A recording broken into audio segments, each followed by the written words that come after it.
Tom Ford's Private Blend Collection. More like Tom Ford stopped discontinuing my favorite fragrances.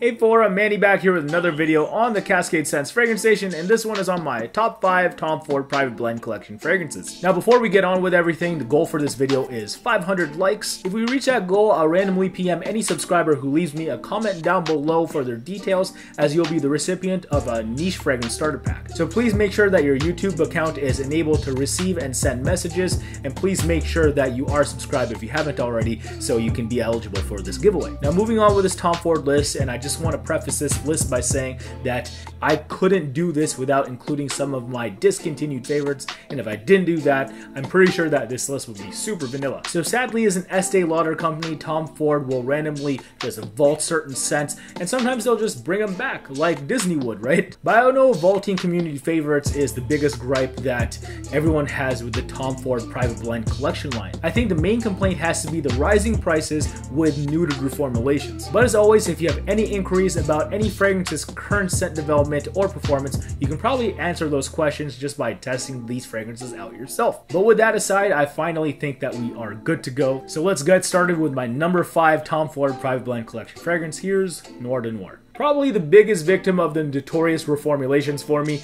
What once was a 24-hour fragrance is more like an 8-hour fragrance now if I'm lucky. But what I'm more annoyed at with NDN is that this stuff doesn't smell as full as it once did.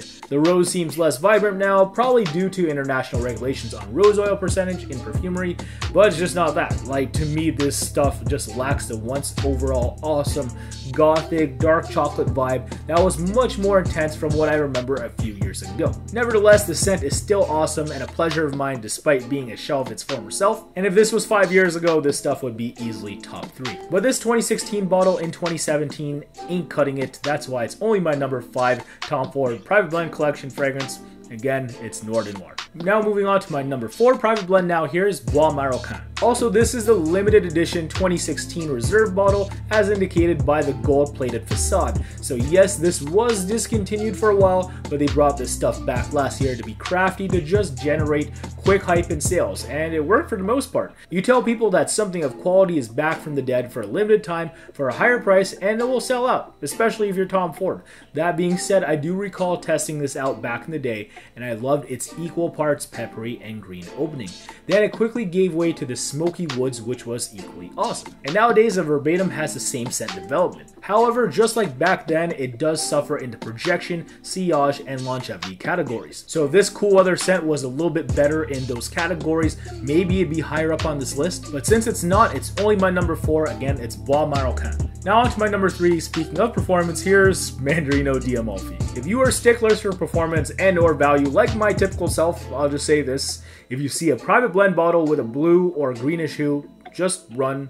Don't walk away, just run away as fast as you can, because none of these Neroli Portofino collection scents come close to smelling like the $4.60 per ml evaluation that they're listed for. However, I made an exception for owning MDA here because it just smells so darn refreshingly good. We're talking sharp yet juicy citruses with some herbal elements that help it form somewhat of a soapy vibe. Easily a great poolside or vacation getaway type scent made with the great work of Khalees Becker. That being said, again, despite my love for this stuff, it's hard for me to hold this stuff in such high esteem, mainly because I just don't believe that it smells that much more expensive than an Acqua di Parma fragrance or an Atelier Cologne fragrance, something like that. As a result, it's only my number 3. Again, it's Mandarine EDP.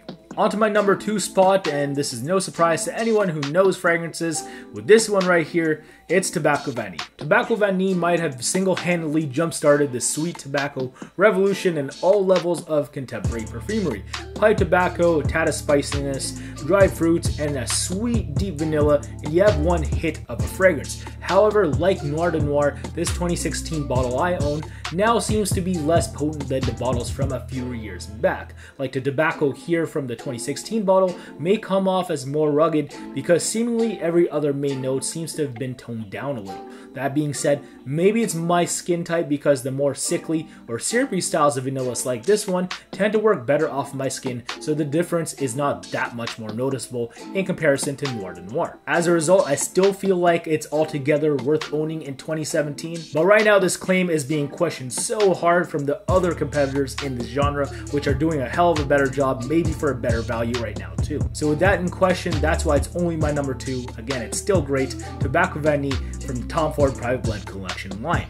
But now it's time for my number 1 Private Blend Collection fragrance. And guess what, Forum? Believe it or not, it is actually a clone fragrance. It's often overlooked and recently discontinued Italian Cypress. Now this stuff strikingly smells similar to Z14 by Halston, an old school Chypre characterized by its use of cypress, but it's just amplified to a T here. Like, it definitely feels like a true eau de parfum concentration when you spray it. Bold, vibrant, citrusy, and aromatic elements give way to a green, cypressy heart with soft wood backbone almost immediately. And it gets deeper into that greenness and woodiness as it goes on. It's truly a Mediterranean coniferous main player, and I'm sad to see it go. However, I'm at least appreciative of being able to own this, let alone smell it within the turbulent world of Tom Ford perfumery. Because believe it or not, Italian Cypress was actually intended to be only a Milan store exclusive, which it was for its first few months. However, Tom Ford soon made it a general release for everywhere, and I'm thinking in retrospect,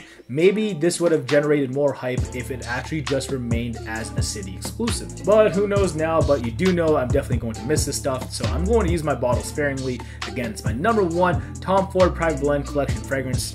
It's Italian Cypress. So get your nose on this already. If you haven't yet, it's definitely worth a try if you like Chypre style fragrances. So we have a winner here in Italian Cypress, but it's that time of the video where I want you guys to tell me which Private Blend Collection fragrances are your favorite. And also, I'd love to know, please tell me which Private Blend Collection fragrance you'd most likely want to bring back. Also, if you enjoyed my picks and want more, please like this video and subscribe if you haven't yet. It really helps the channel a lot. And yeah, hopefully I see you next time. So thanks again for all the ongoing support. My name is Manny from CascadeScents. Until next time, Forum, take care, peace out, bye, and wear your fragrances.